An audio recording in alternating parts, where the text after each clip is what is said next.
What is up? We're not the suits that talk football. We're the dudes that know football. And you've just crossed over into the trend zone. Casey here with Dave. We are the football dudes. Dave, are you ready, bro? Oh, yeah. Definitely ready for this one. All right. Next stop, the trend zone. It's Wednesday, December 3rd. Coming to you from Los Angeles, California, up in the Sherm. It's a beautiful junior sale, 55, baby. What you got, Dave? 59. A little chilly. A little chilly, I'm Yeah, going to tell you. yeah. A little bit. What are you gonna do? What are you gonna do? In today's episode, we'll talk about the Cowboys and Chiefs having a record-breaking Turkey Day. It's about time for some Saturday doubleheaders. We'll let you know who. As we talk playoffs, is it too early to talk playoffs? We No. officially have to pour one out, though, Dave. Yep. Little Survivor, our fantasy go back starts of the week, and all of the awesome games from the upcoming week. But Dave, my pockets are empty, but I know yours aren't because there's no way we're taking a trip through the trend zone without a tasty nug for the people. You are correct, sir. And it starts with that tasty morning football on Thanksgiving Day, man, where 47.7 million people What? watched the Packers and Lions game, which was an excellent football game indeed. Previous record was 42.1 million by the Giants and Cowboys in 2022. So it's been a while. That one stood for a while, but this one here, 47.7 millions people watching it Thanksgiving Day game there. Wow. Huge Also, audience. Jack White and company and Eminem just ripping up the stage in Yep. Detroit Rock City. That was completely awesome. Dave, I can't believe the NFL is seeing numbers like that. I mean, one of these days we'll get to 50 million plus for a football game. I don't know when, but one of these days, my Hey, friend. wait a minute now, Casey. That What? just happened. What? Yeah, that just happened. Right after that game finished up, the Chiefs and Cowboys kicked off. And guess what? 57.23 million viewers watched that game. It was an exceptional football game with glorious results, as we both know. What a fun football game to watch. An unbelievable number of people were able to enjoy that one, Casey. And they've got this new measuring system, the big data plus panel metric. I have no idea what the heck that means, but it means more viewers apparently are getting counted because these numbers are ridiculous. Not going with the Nielsen ratings anymore, huh? I don't know. They got the numbers. They got the numbers they want from these guys. So hey, Man, what just an incredible day of football. yeah, Three great games and a ton of great food. And you know what else is great, Dave? The Trend Zone. It's available for subscription. Apple Podcasts, Google Podcasts, Amazon Music, TuneIn, Stitcher, Blueberry, wherever. All right, let's get into the top trending stories, Dave. Couple injuries coming out of Thursday. yeah. It wasn't all good news for the Packers there. Devonte Wyatt fractured his ankle in that game in the fourth quarter. So bummer there. He will miss the rest of the season there, and so that's a big loss for the first round pick from 2022, who was definitely putting a good show on out there. Also in that same uh, same football game there, Amon St. Brown for the other side. He suffered a low ankle sprain. Thankfully, that is not going to land him on IR. And that means instead of a longer stay away from the field, it looks like there's a chance that he'll be able to play I would this sit upcoming him game. this week. I would not risk playing him on a Thursday night, Dave. Let Yeah. him rest, Hopefully, get they'll take healthy. your advice into consideration And what about and the Chiefs? sit the guy for another week. Yeah, the Chiefs placed Josh Simmons on IR after a successful wrist surgery. So he had a dislocated wrist there, also from that Turkey Day massacre there. And yeah, just a lot of unfortunate injuries here. Chiefs also banged up in general on the offensive line with right tackle Jawan Taylor with the triceps injury, left guard Trey Smith. He's got ankle and back injuries. Neither of those guys practiced today on Wednesday. So we'll see if they're available or not, or if they'll be working those backups into the mix. And then all bad news with these injuries. Little good news came out of that nightcap, though.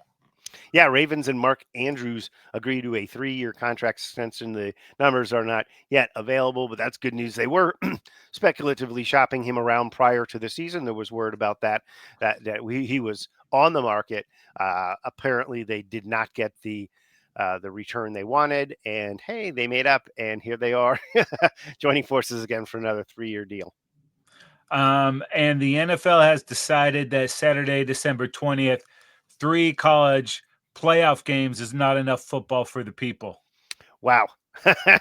No kidding. Yeah, second year in a row we have a clash between the college football playoffs and some standalone NFL action with playoff implications here. Some really nice games here, both of them on Fox. Uh, let's see, it's going to be Philadelphia at Washington. That one is 5 o'clock Eastern time, and then Green Bay at Chicago is 8:20 Eastern time. So yeah, last year I believe it was a triple header for the NFL. Yeah. So I was surprised that they didn't just go ahead and dip in full triple header there. And I thought maybe my Chargers Texans game would be one that they would select because both teams appear to be aiming for the playoffs. But hey, these are some good games in this NFL football on a Saturday. You gotta love it. Yeah, and you know what? Instead of celebrating my wife's birthday, I just get to hate watch NFL teams all Saturday. Be rooting for those Commandos, and then depends how this weekend turns out, where my allegiance will be with that Green Bay at Chicago playoff implications. Yeah. Let me try that one more time.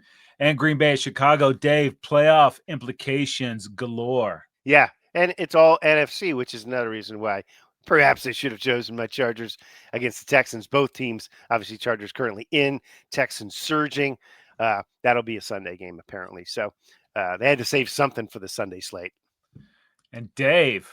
Yes, sir. We missed it last week, man. One of our homies came and went, and we didn't even show them the proper respect. Yeah, I feel bad about this, Casey. We forgot to pour one out last week for the Tennessee Titans, who were officially eliminated last week from the playoffs. But we're not making that mistake again this week, Casey, as 4 teams joined the Titans in the elimination category. It's the Las Vegas Raiders, Arizona Cardinals, New York Giants. And I know it's breaking me up here. And the New Orleans Saints. Interesting is for 5 teams to be eliminated at this point. It's a kind of a more are eliminated than normally at this point. But on the other end of the spectrum, nobody at this point has actually earned a playoff spot. Wow. So nobody has cemented themselves into the playoffs. There are no clinching teams at this point. I imagine probably by the end of this weekend, we'll see that separation and a couple of teams will clinch. But right now, that is not the case as we head into this week of football, Casey. Other teams, though, could be joining this list of teams that are eliminated. The Jets, Browns, Commanders, Falcons, and Vikings all have 3 or 4 wins only, meaning they have 8 or 9 losses. And I think once you hit that 10th loss, depending on what your circumstances are with the teams around you, that's pretty much the death knell. Oh, it's such a long season. It's such a harsh season when that reality hits. Yep. You know, 9th, 10th loss, brutal. Yeah. Start thinking about April, late April. Dude, I know last year, like we were start thinking draft in December, baby. I don't want to think draft until February. So got a lot of work to do. But Dave, let's spend a little time in the fantasy realm with some total fantasy domination. Dave, who's your favorite quarterback?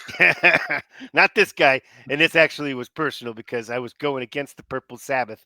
And he used Patrick Mahomes against me and gave me a loss over the weekend. But Patrick Mahomes was the best quarterback over the weekend, fantasy-wise, 261 pass yards, 4 passing touchdowns, and 30 rushing yards for Mahomes. Yeah, in reality, was the second best quarterback in the game. Also helping you with that L was Bijan Robinson for the Purple Sabbath. Yeah. 142 rush yards, rush touchdown, and 51 receiving yards. No wonder I came up short in that game. How about the receiver, A.J. Brown? 132 yards and 2 touchdowns for A.J. Brown. At least he's getting his targets, right? Yeah, and, you know, like, it's not a fun time to be on the Snivellers, but look at the production. And then Brock Bowers for the Donkey Shawns, and the Las Vegas Raiders. He had 63 yards, 2 touchdowns against our Chargers, including that sick-ass catch Wow. late in that thing, man. This guy's a stud. But Dave, you mentioned taking that L to the Purple Sabbath. If you could have a fantasy go back in time and change your starting lineup, would you, could you, should you have won? Yeah, I could have, and I wouldn't have done this, of course, but I could have benched all of my Chargers, which would be Herbert, Keenan Allen, and Aronde Gadsden, and I would have played Lawrence, Alec Pierce, and AJ Barner. That would have given me 20.62 additional points. That would have put my score. I would have won the game handily, and it would have put my total score at 128.06. That would have been good for second place in the league and in the money. Yeah, I could have gone back and played Chuba instead of Derrick Henry or James Cook and got it 4 more points. But Dave, I was sitting at top of the highest scoring team of the week anyways. So Nice. it really didn't matter, but I could have used those 4 points the previous week. So scrapping and clawing. And this is how great NFL.com is. Last week, I lose a game and move into that 6th spot in the playoffs. This week, I win a game and I drop out of that 6th spot. So I'm sitting at 7 right now. I need 1 win to get in, and 2 of the Or one teams. loss, maybe. Yeah, right. At that That's rate, how this probably. works. I got 2 teams in front of me with the same record as me, so one of them will definitely lose. So that should open up a spot, but got to finish the season strong. Not all of us are sitting at the top of the division just waiting, getting that bye week. I bet separated myself from the pack a while ago, but sitting at 10-3, and I think the next best team has got 6 wins. So, and that was the Purple Sabbath who just beat me. So it's obviously a decent squad. That all being said, nothing's given here, Casey. It has to be taken, has to be earned. That's And once these right. playoffs start, And I you got to know get my what? team revved up. The NFL gets almost everything right, but this they got completely wrong. Why the hell are we having bye weeks in week 14 after Thanksgiving? Are you kidding me? Yeah. This is when everybody needs that last win. And the 49ers are on a bye. Carolina's on a bye. Some big time players aren't going to be available for teams fighting to get in. It's so stupid. We had weeks where there were only 2 teams on a bye. And now after Thanksgiving, you're giving 4 teams a week off. It's a bunch of crap. Yeah, I have to hear you. They don't. What do they not noticed? Fantasy's thriving, and it's an important part of their game. They should actually make that a consideration. Yeah, moving forward, I'm going to write a strongly worded email, ship it off to Goodell. But seriously, they've used the platform for fantasy football to help grow their league, and now you do Absolutely. something like this. It's dumb. It's stupid. Yeah, I mean, I got McMillan and McCaffrey in my other league. If I wasn't in first place in that league and far and away better than everybody else, I might be upset. Yeah. But their guys are going to rest for the playoff push. Yeah, well, I'm resting them because they have a Well, bye. another place you're in first place, Dave, is in our Survivor 3 strikes pool. You have yet to take a strike, my friend. Yes. So who joined you on the most popular correct pick last week? It was, of course, everybody, 46.5% of the people out there picked my Chargers over the Raiders. Who's Chargers? Our Chargers. Welcome aboard. Thank you. And last week, keep it in town, baby. The most popular incorrect pick. Your Rams losing to the Carolina Panthers. That was 7.72% of the people. Unfortunately, it didn't knock anyone out in the big money one that I'm in there. There's still 4 people out of the 85 that's the single elimination one. So slim pickings. And moving into next week, Dave, who are the most popular picks? yeah, really only 2 that sort of emerged out of the pack. It's Tampa Bay over New Orleans at nearly 66%, and then Cleveland to beat Tennessee with 66.5%, given the theme of who's playing Tennessee this week.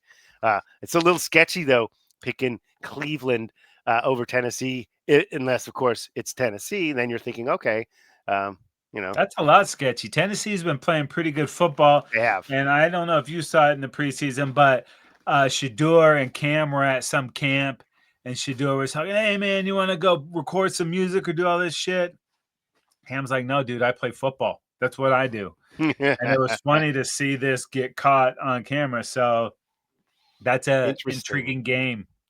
Yeah, and we'll see. I mean, Shador Sanders there, it's the Raiders, and then of course the Niners didn't fare so well.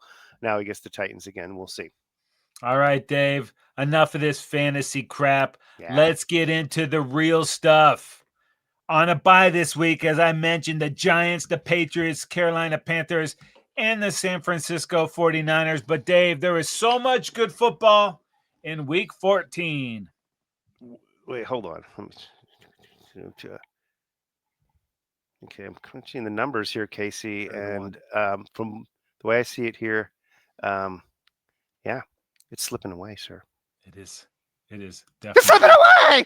It's slipping Okay, away. it's slipping We're away. moving into our second set of games in December, Dave, but Wow. I know we're getting a little tasty action to start on Thursday night. Lay it on me, brah. Ooh, this is a good one, man. I'll tell you, it's your Dallas Cowboys.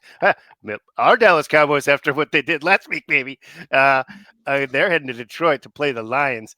Ooh, this is a wounded Lions squad, literally and figuratively, Casey. But this is going to be a very, very fun football game to watch on a Thursday night. Yeah, and the Lions are 3-point favorites in this one, but I don't know that anybody is playing better football than the Dallas Cowboys right now, man. Since the trade deadline and getting Quinn Williams, obviously a huge addition to the team, getting Overshown back, getting Ravel out there, just getting different defense. Might have Trayvon Diggs in this one as well.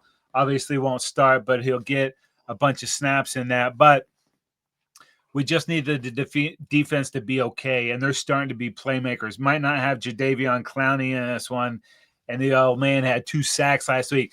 And Dave, Mahomes was a couple of plays away from this game being a blowout, man. That guy has still got the magic and just eluded the pressure time and time again. But what nobody can elude is the powerfulness of this Cowboys offense. Dak playing maybe the best football of his career, and Javonte Williams at running back. Dude, watch this guy in pass protection, man. He is a stud back there, but the guy's making all the headlines, Pickens and Lamb.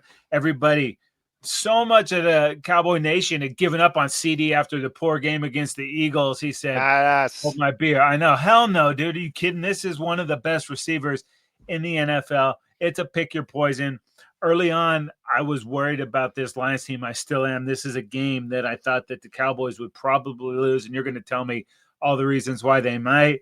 But as banged up as the Lions are, and the mojo that the Cowboys have going on, and that ass kicking and humiliation that the Lions put on us last year at home, I think this is a motivated squad, and it feels like something special is going on, and we're going to find out on Thursday night. This is a critical game for both of these teams, but especially for my Cowboys. Yeah, and the Lions too, man, as they're on the outside right now, looking in, right? So it's not easy, sitting where they are right now at 7-5, and yeah, they are the 8th seed. So let's talk this Lions team coming off of a disappointing game where they were neck and neck there with the Green Bay Packers.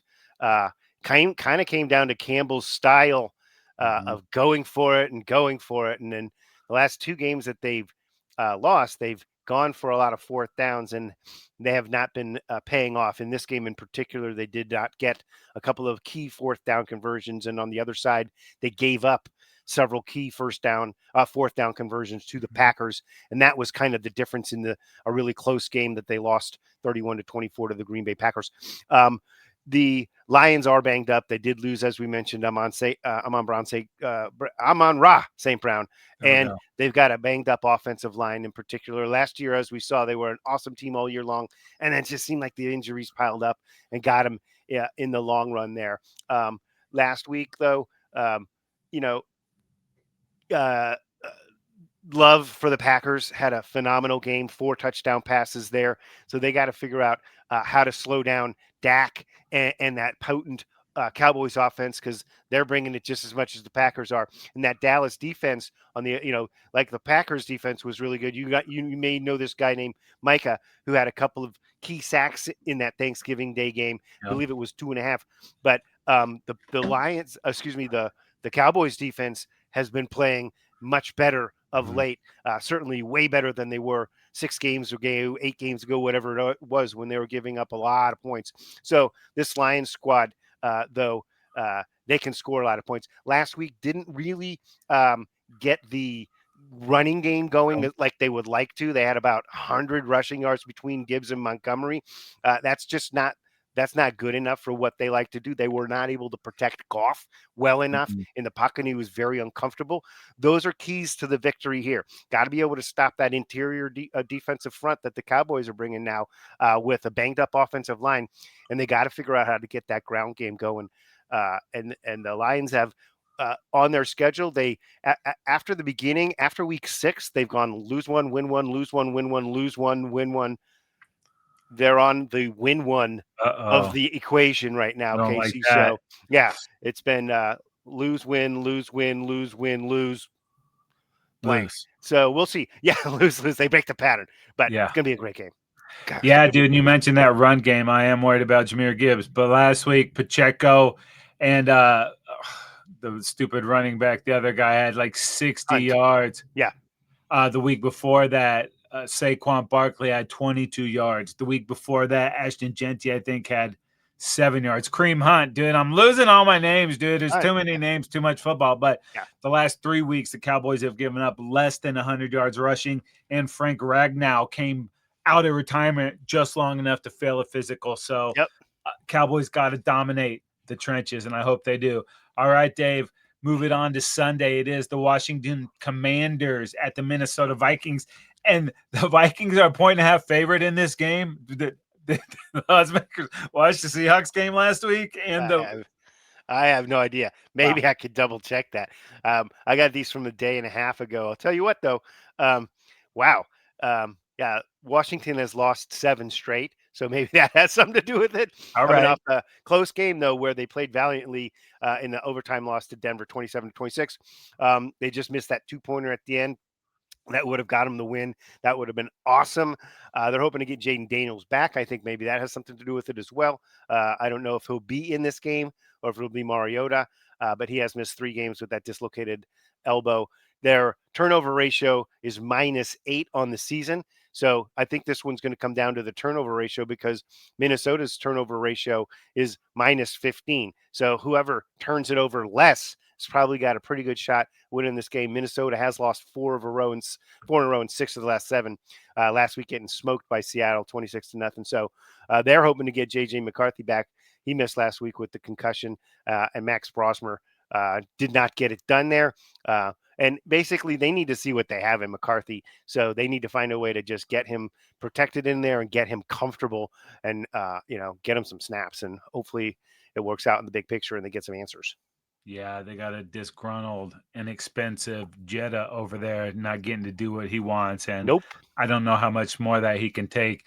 And if McCarthy isn't the dude, or even if he is, you might be looking at moving Jetta for some draft capital and some cap relief. Conceivably. Yeah. Wow. All right. Well, let's move it along to the next game. This one is the Miami Dolphins, who have had a resurgence of late, and they will be playing the New York Jets, who themselves have had somewhat of a resurgence of late. And the Dolphins are favored by 3 in this one on the road.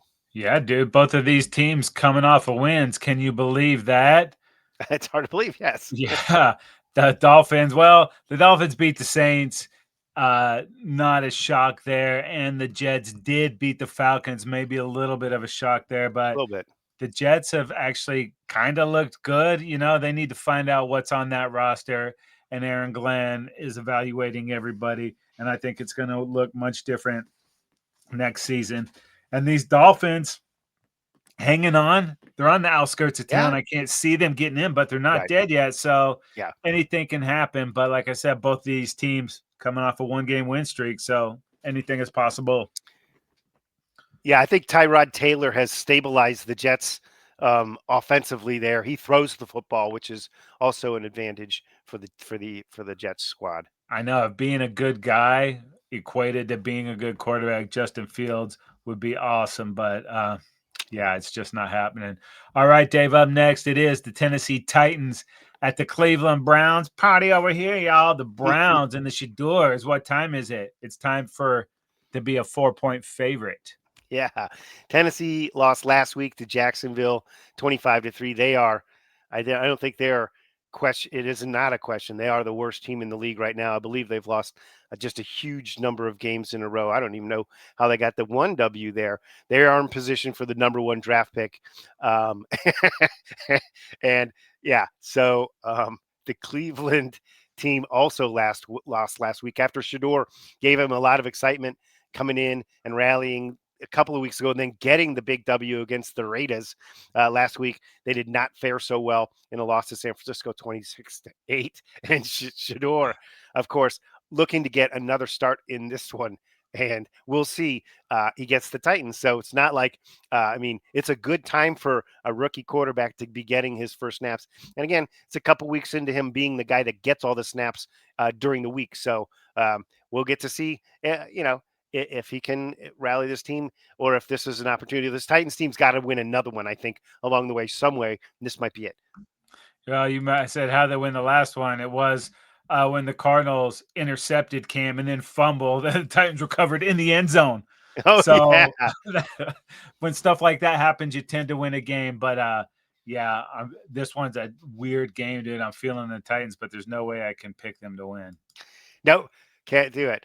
All right, Casey, moving on. It's the Seattle Seahawks on the road to face the Atlanta Falcons. Seahawks are playing some good football. Falcons, not so much. This one has the Seahawks favored by 7. Yeah, Seahawks, dude. They were all over those Vikings last week. But we did, Dave. We jinxed Jackson Smith and Jigba. We talked about him so much. He Yep. came out and had his worst game of the season. Yep. 2 catches for 23 yards. I expect him to bounce back from that one. But this Seattle's defense is incredible, dude. Tank Lawrence has hit the go back machine, and maybe he would have stayed in Dallas had we known we were moving on from Micah. But it's really exciting to watch the way he's playing.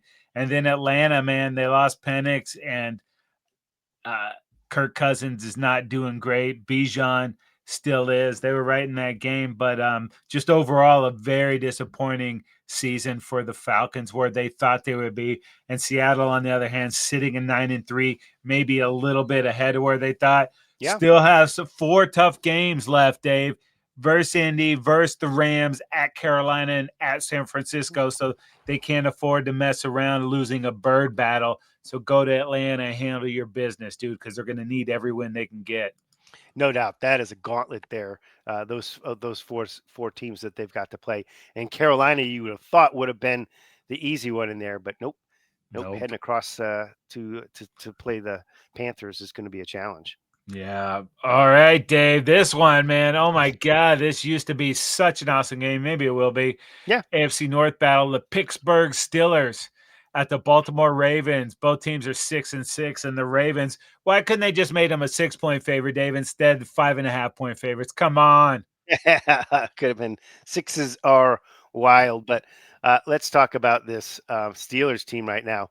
It was about, I don't know what, a month and a half ago that it seemed like basically by default they were going to be handed the division, right? Well, that has since changed, and they have lost a handful of games of late, and they just did not play very well last week at all. That's In putting it fact, mildly, Dave. Oh my yeah, God. they It's a were train being wreck. booed soundly. They got clobbered by the Bills 26-7.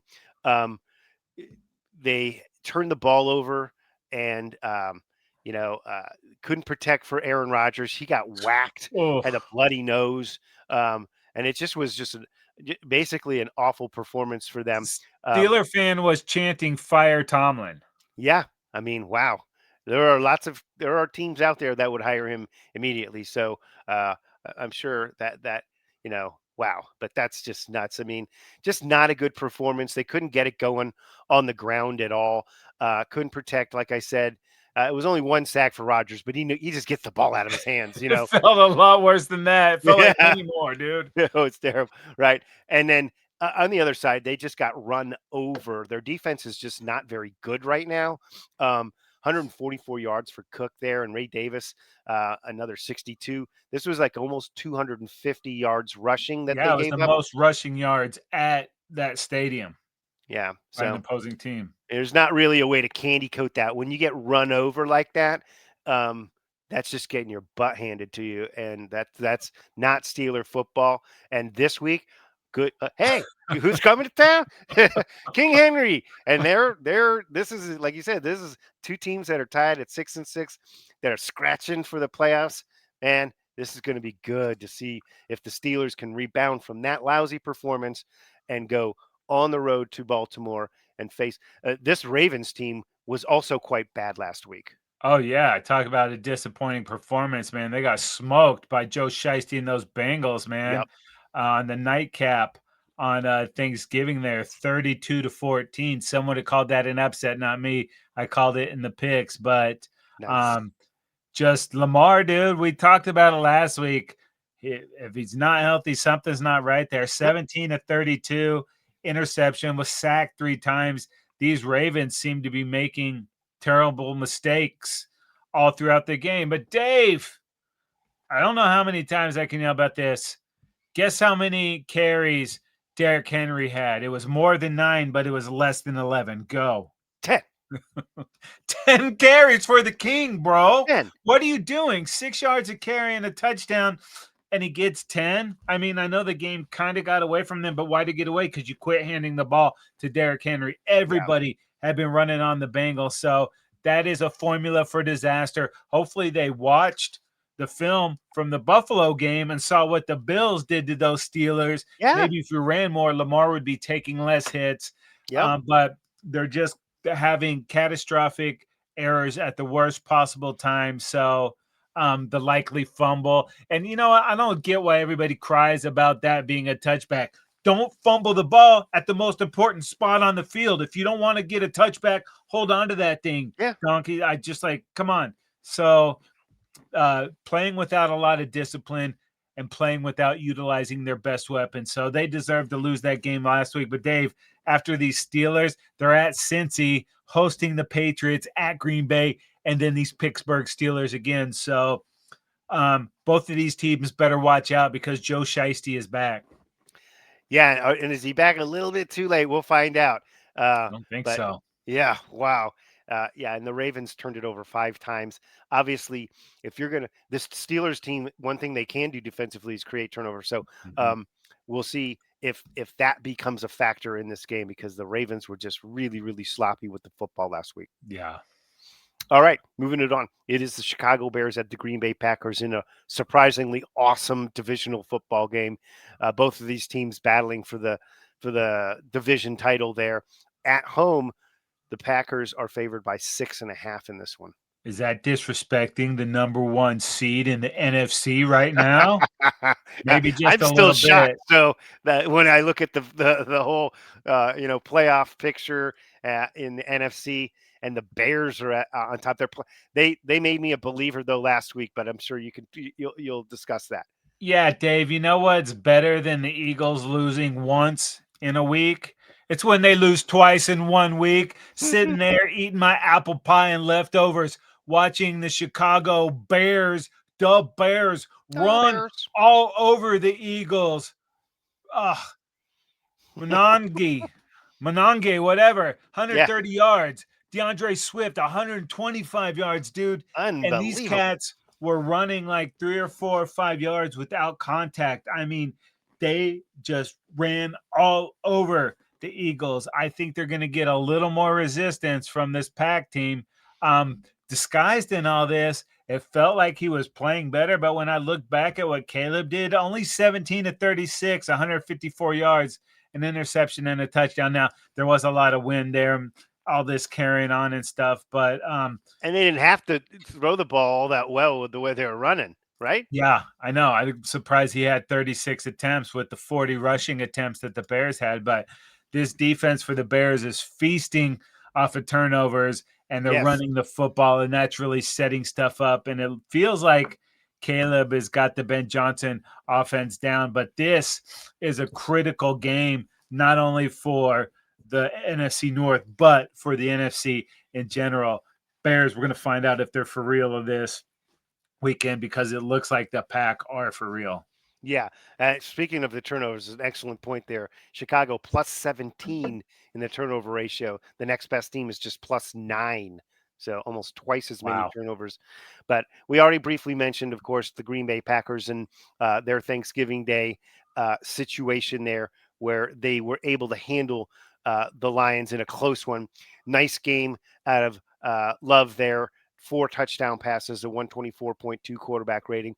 They didn't really need to dominate on the ground, but Jacobs did run for 83 yards at 4.9 yards a clip. So that's pretty successful running there as well. Their defense on the other side did, and this is important hopefully for this matchup for Green Bay Packer fans, did basically take care of a really nice running tandem there in Gibbs and Montgomery and held them to just about exactly, I think, 100 yards rushing there, which is actually pretty good containment for that duo of backs, especially since the Bears just fielded 2 backs that went over 100 yards. So it's going to be critical, obviously, for the Packers and that defense, which is really playing some really good football right now, to be able to shut down that Bears running attack that just ran over the Eagles and put this game onto Caleb Williams and say, okay, you're going to have to beat us. You're going to have to throw the football to win this football game. Yeah, it's gonna be fun watching Micah run around after Caleb. This is a huge game, dude. These Bears, after this, the host the Browns, host the Pack again, as we talked about, at San Francisco, and then end hosting Detroit. So Wow. Yeah. not a lot The of last wiggle room. 3. You Woo. could go from the 1 seed in the NFC to out of the playoffs. So it's going to be a fascinating month of football. This game, Dave, not so fascinating. It's the New Orleans Saints at the Tampa Bay Bucks, and the Bucks are 8.5-point favorites.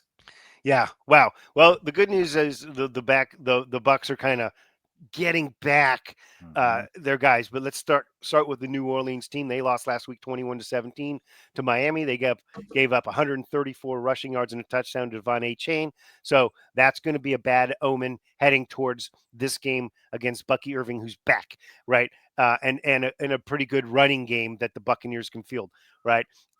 They couldn't get their ground game going, the Saints, either. So Shuck was decent. 26 of 38, 239, 2 touchdowns and a pick. Decent. And really, that's what we're looking at with this team that's got 2 wins, right? Is who's going to be here for the bigger picture. This is a new coaching staff with Kellen Moore in his first season. And they need answers. And Shuck is going to, we'll see. We need to see what he can do. On the other side, it's Tampa Bay. They broke a 3-game losing streak, beating Arizona 20-17. It was a close one. Baker Mayfield back in the action, though, and as usual, gutty performance with the left shoulder injury there, playing through the pain. He played pretty well. Also, they got Bucky Irvin back, which was awesome. He ran, it wasn't exceptional, but 61 yards on 17 carries for a touchdown for Bucky. They're expecting, hopefully, not necessarily this week, but in the bigger picture of things, to get Mike Evans and Jalen McMillan back, as well as Tristan Wirfs. So those guys coming back as they sort of right the ship a little bit here after, like I said, breaking that 3-game losing streak. They have a chance here to get another game, so sort of build a win streak here. And they're finishing the season. They're sitting at 7-5. That after this game, which they should win, right? They're going to Atlanta or hosting Atlanta rather. That's a winnable game. They're at Carolina. That's going to be a big one. And then they're at Miami, and then they host Carolina again. So when I look at who, they're going to be favored in most of those games, if not all of those games. So the Buccaneers could put together a nice finish to the season right now and get healthy at the same time. Man, they could be peaking for the playoffs. Yeah, dude, and they were beating the crap out of Jacoby last week. And Dave, you called my guy Tristan Wirfs out. He had the touchdown last week. He was there. Hard to miss. He's a big guy. He's Big guy. really big. Yep. All right, up next, the Indianapolis Colts at the Jacksonville Jaguars. Colts, this is a battle that no one expected to be this much of a premier battle. These two 8-4 squads, and the Colts on the road are favored by 1.5. And the Colts, though, they're 8-4 feels a lot different, man. They went for a stretch of time where they looked like the best team in the NFL. Now you're like wondering if they could hold on. Haven't gotten a lot out of the run game. That's put a lot on Dimebag's shoulders, and he's just a little banged up, man. He's not moving like he was, and a lot of that magic's out of there. That being said, they were right in that game with the Texans, dude. So, um, speaking of the Texans, that's another thing both these teams better worry about. But the Colts, can they get healthy soon enough to stay relevant in this mix, going from, like I said, that 1 seed to maybe out of the playoffs? Wow. This is a Wow. huge game. It doesn't get any easier after this for the Colts. They're at Seattle, hosting the Niners, then hosting these Jags, and then finish at Houston, dude. I don't know how many wins are left on that schedule, so they better Yeah. do what they can to get one this Sunday. That's not going to be easy, dude. Jags are kind of playing good football too now. Yeah, they are. They certainly have got it going in the right direction there, and that is a brutal Colts end game there. The schedule there, Jags coming off a huge and satisfying win, right? Where I guess they feel like they could have even played better, maybe. So it's not quite as satisfying, but they dominated the Titans 25-3. Yeah, I feel like they feel like they should have even had more points, and but Lawrence 2 touchdown passes in the game. They didn't have to run that much. This was basically an easy win for them, as they pretty much just dominated the Titans. Uh, you know, in this ball game, 25-3. Like I said, it's their third straight win. So the Jaguars, as we mentioned, they're sort of peaking at the right time. A couple of weeks back when they destroyed my Chargers, they look like they could beat any team on the planet. So we'll see if they're that team, this Cohen led offense, and sort of just getting the guys believing in themselves right now in this Jaguar squad. This at home, this would be an absolutely enormous victory for them. Their schedule not quite as tough moving forward either, as they host the Jets, go to Denver, and then go to Indy. Yes, those are very difficult games, but then they finish hosting Tennessee again. So that will at least be a soft landing there for them if they can still be right there in the mix going into the final week of the season. And dude, this is a game that Trevor Lawrence can come out and be that guy. We keep waiting on it. We see flashes. I know it's Yeah, not all his fault, but right. let's see him put it all together on a big stage when it's needed most, man. I'd love to see that happen. Um, the South, dude, is going to be crazy down the stretch. It is going to be good. Let's go ahead and Really move this good. over to the AFC West, Dave. Your Denver Broncos at the Las Vegas Raiders, and the Broncos are 7.5-point favorites. Yeah, the Broncos team here sitting at 10-2, and the Raiders at 2-10. They're in different universes right now. Denver's won 9 straight last Sunday night, beating Washington in overtime, 27-26. The Broncos this season have a record of 8-2 in one-score games, which is the best in the NFL this year. That is an enormous turnaround from last year, where they were 1-6 in one score games. The Raiders, though, on the other side of the spectrum, have lost 6 in a row, losing last week to our Chargers, 31-14. And they're in position for a top pick in next year's draft. Currently, they are 4th. They're in a 3-way tie with 2-10 teams there. But a win or a loss for them could make a big difference, in that draft pick. And there's going to be changes there in Las Vegas. But back to the Broncos, who look to try and put together their 10th straight win. After this, though, it's going to be a lot harder than just facing the Raiders. So hopefully they cash in for Bronco fans in this particular scenario, because after that, they'll host Green Bay, they'll host Jacksonville, they'll go to Kansas City and finish the game hosting the Chargers. Those are some real tough games. So the Broncos, I think, want to kind of clear themselves out of that muck in the AFC West, and sort of declare that that's they've ended the Chiefs' reign there, and getting this 11th win right here against the Raider squad that has no business beating the Broncos should be the ticket.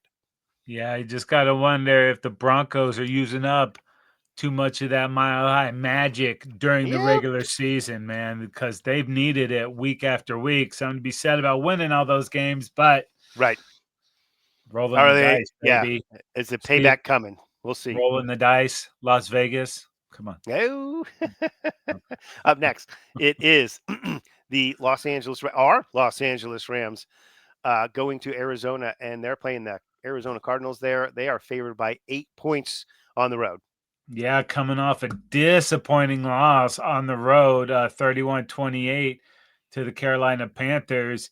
And I don't think they anticipated such a physical game going out there, but the Panthers played incredible football. And Stafford had gone so long without a turnover, and then had two Yeah, interceptions and the big we jinxed fumble. him too, Yeah, right? I know. We We're talked like, about him last week. oh. Sorry, Stafford. Yeah, but my thoughts haven't changed about what the Rams are, man. They are one of the most complete teams out Yeah, there, have one of the best quarterbacks. Corum is really coming on as a 1-2 punch there at running back, and I think that's saving a little wear and tear on Kyron.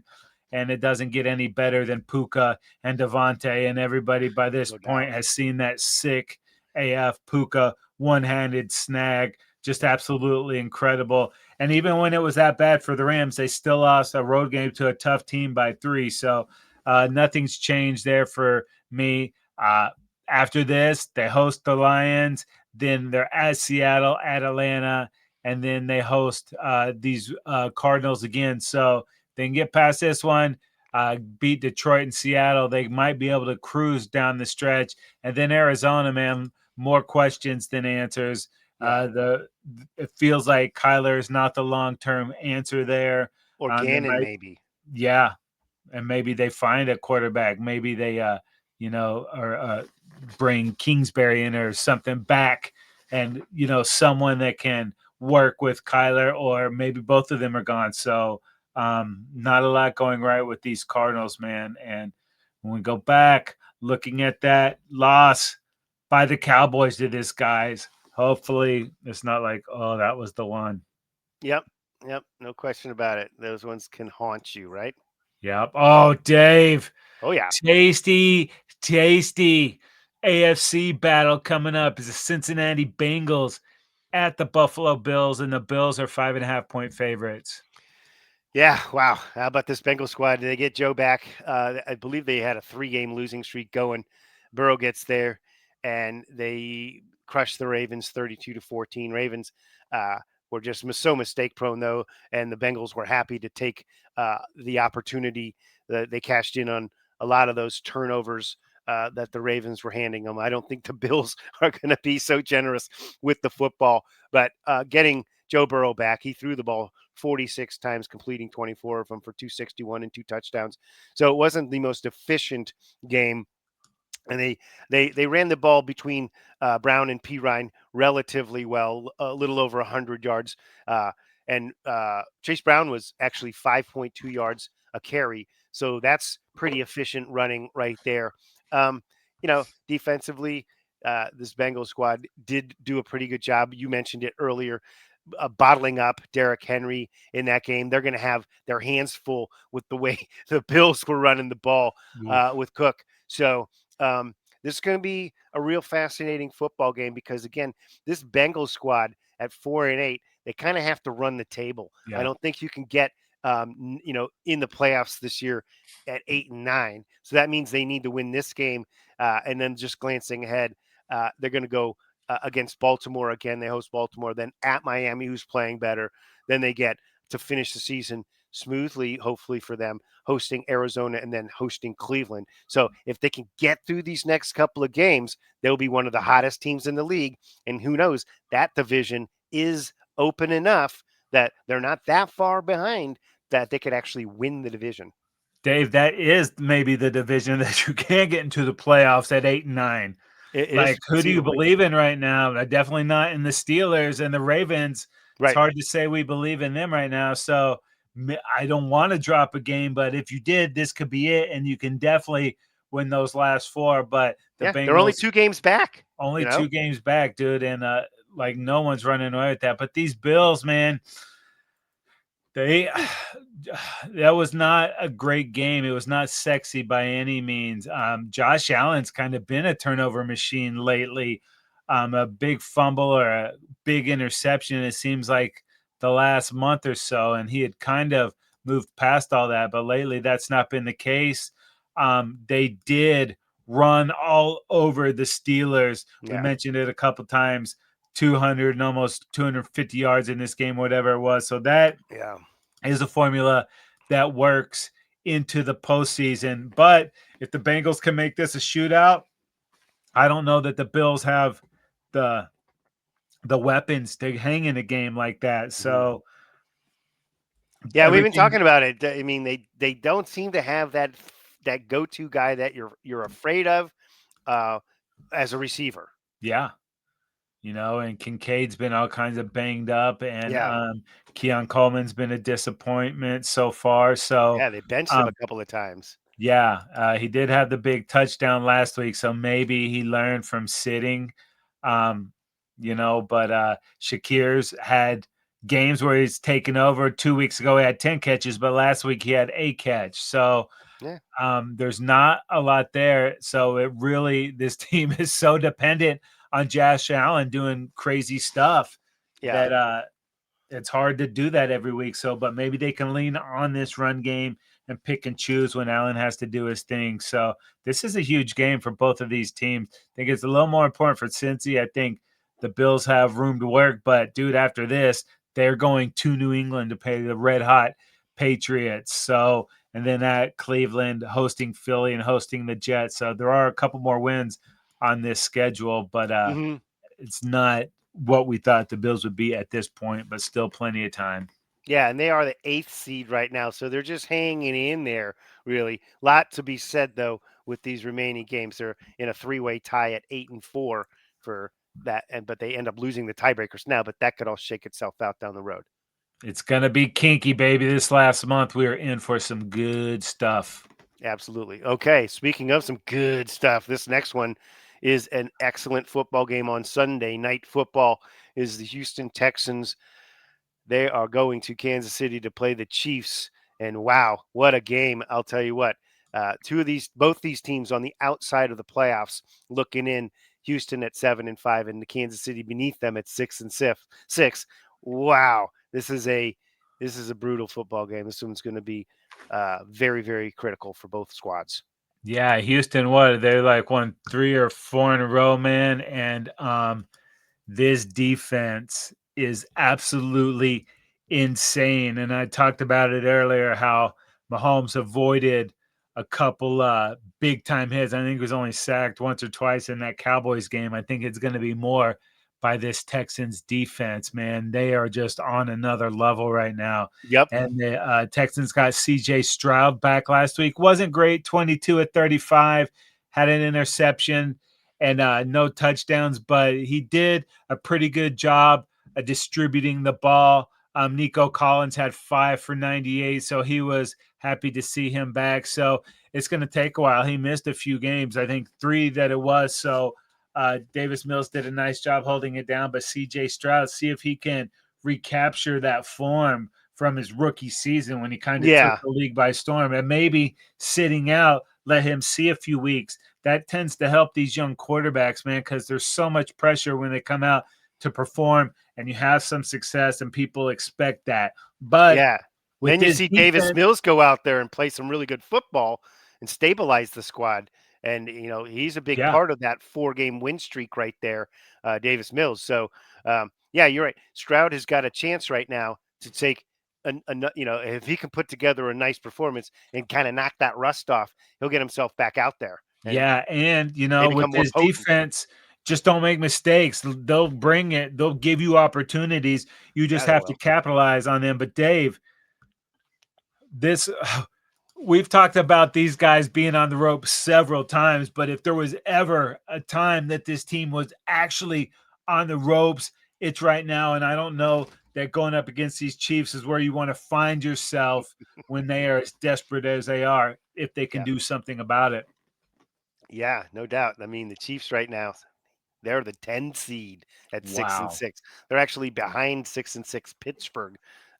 Their conference record is the reason they're 3-4 in conference. The Chiefs are. So one of the huge weird factors, and we talked about it with the Broncos earlier, or alluded to it, but last year the Chiefs were 12-0 in one-score games, 11-0 in the regular season, and then 1-0 in the playoffs in one-score games. This year, they're just 1-6 in one-score games. They were 0-5, and then they won recently and got that one W in a single-score game. But then, obviously, last week coming up short against your Cowboys, Casey, 31-28. Yeah, it feels pretty good, really, honestly. But the Chiefs, they've got a decent schedule left in terms of games they'll be favored in. Obviously, this one's huge, but they're at home and they are favored.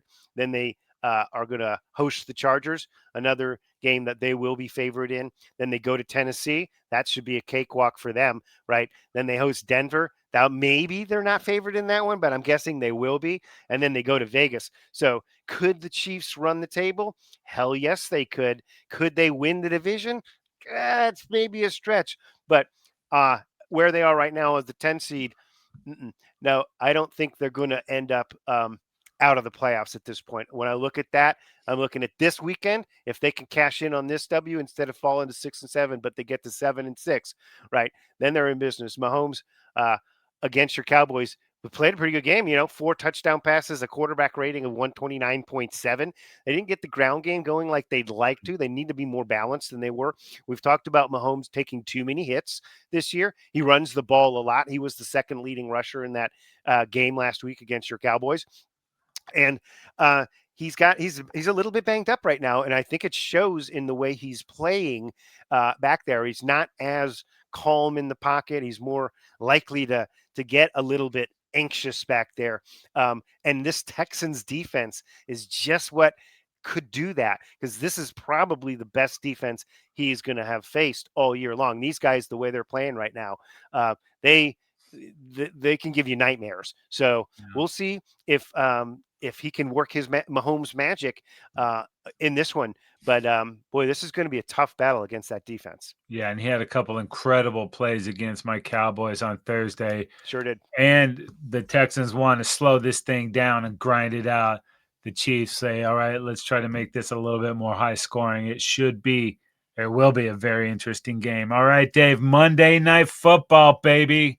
It's the Philadelphia Eagles at our Los Angeles Chargers. Dave, show me your lightning bolt. Yeah, how about that Charger squad? 2 weeks they're coming off the bye, and then they were able to really dismantle the Raiders. It was 7-7 at halftime. They ended up winning 31-14, but it honestly didn't even feel like 7-7 matched what happened in the first half. The Chargers were pretty dominant in that game. Unfortunately, Herbert did break his hand. It looks like, though, they did a procedure on Monday that he is going to have a wrap around that thing. It may limit him from going under center, but he has every intention of playing this football game.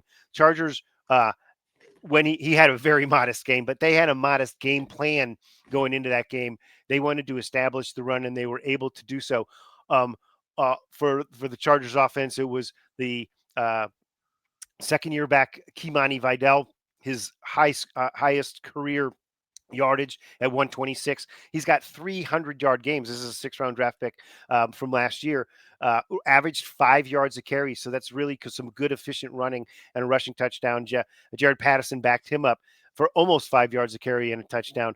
Good news, they get Amari Hampton, the number 1 draft pick, back in all likelihood in this game, and he was really surging before he broke his ankle, apparently, and has been on the shelf for about 8 weeks now. This Chargers defense did an incredibly good job last week, also bottling up the running game, and they held Ashton Genty, the 6th overall pick in the draft, to just 31 yards on 15 carries, 2.1 yards a carry. So they just couldn't get it going. They got after the quarterback, sacking Geno Smith 5 times. All of those things hopefully lend themselves to them being able to handle the Philadelphia Eagles running game, because they did a great job last week stuffing the run. They brought more bodies closer to the line of scrimmage to come back getting run over. The games that the Chargers have lost, they've given up a crap load of yards against the other team's rushing attack. The games they've won, they've been able to contain the rush. Philadelphia has not run the ball very well of late, so that's going to be a huge factor in this game. Can the Chargers defense slow down Saquon and company and keep them in check? And then can they get any pressure on Hurts there and limit their passing game? And then on the other side, the Chargers offensive line has been enormously banged up, and the bye week stabilized that offensive line, and they played relatively well last week, and they blocked well for the running game. Herbert was under a little bit of pressure, got sacked 3 times last week, but the Raiders got a decent pass rush. They're not inept at all. So well, this is a tougher task with this Eagles defense. But we'll see if the Chargers can do what they want to do. They want to be able to run the ball a little bit, and then Justin Herbert makes timely passing plays, and they've got plenty of weapons, the Chargers, in the air. Well, that's good news if they want to run the ball a little bit, because these Eagles gave up about 280 yards on the ground on Friday. So Yep. hopefully they were watching the film on that thing. And the Eagles, man, they started out so great and vibes were ill, and we're like, yeah, but everything's working out for them now. Right. They've dropped a couple of games in a row. That's right. And the Cowboys have closed that gap a little bit. And yeah, AJ Brown had a great game last week. He had 10 grabs for 100 and something yards and 2 touchdowns, 132 yards. But that was the majority of the passing attack there. They just haven't been able to get a lot out of Saquon. He did have 56 yards against the Bears, but that was coming off of only 22 yards against the Cowboys, and he was doing 22 or 50 yards in a quarter last year. So whatever the reason, maybe it was all the carries last year. Missing Lane Johnson's probably not helping. For whatever reason it is, they're just not very efficient on offense. You can get these guys to implode if you get up on them quick, So I am definitely rooting for Philly's downfall, but they do have the heart of a champion too. We could see them, turn this thing around, but I don't want that. It's starting to look like 2 today. years ago when they had a 10-1 record and just sort of I don't know, couldn't find their rhythm again, right? And then of course last year they turn it around and they get it all clicking on that playoff run, and look like they're literally unbeatable. Yeah, it helped when your running back was going for 2,000 yards. So that's changed a lot. So Philly kind of at a crossroads, and they are ripe for the pickings. But I do worry about the pressure that they can get on Herbert with the hand. But if you can run the rock like the Bears did, then you don't have to worry about that as much. Yep. But this is a huge game for both of these teams. And I heard there is going to be an ogre sighting in Los Angeles. Nick, Eagles fan Nick, will be in town. And so we'll see how that fares. Hopefully we send him back to Philly crying, but it's going to be a tough game. Chargers finish the season here on an absolute gauntlet. This Eagles game at home, one of the tough games. Then they go to Kansas City, go to Dallas, then host Houston, and go to Denver to finish this. I don't know that there's a harder schedule in the NFL for the final 5 weeks than this Chargers squad. They're 8-4. I mean, they could drop all of those games. And I need at least 3 losses out of these Eagles. After the Chargers, they're hosting Vegas, at Washington, at Buffalo, and then hosting the Durs to end the season. So find me some losses. You're a Commanders fan, Casey. That's right, baby. Let's go. So many ways you can check out the Football Dudes. The TrendZone is now available for subscription on Apple Podcasts, Google, Amazon Music, TuneIn, wherever you get your podcasts. Yeah, that's right. Subscribe to our YouTube channel in particular.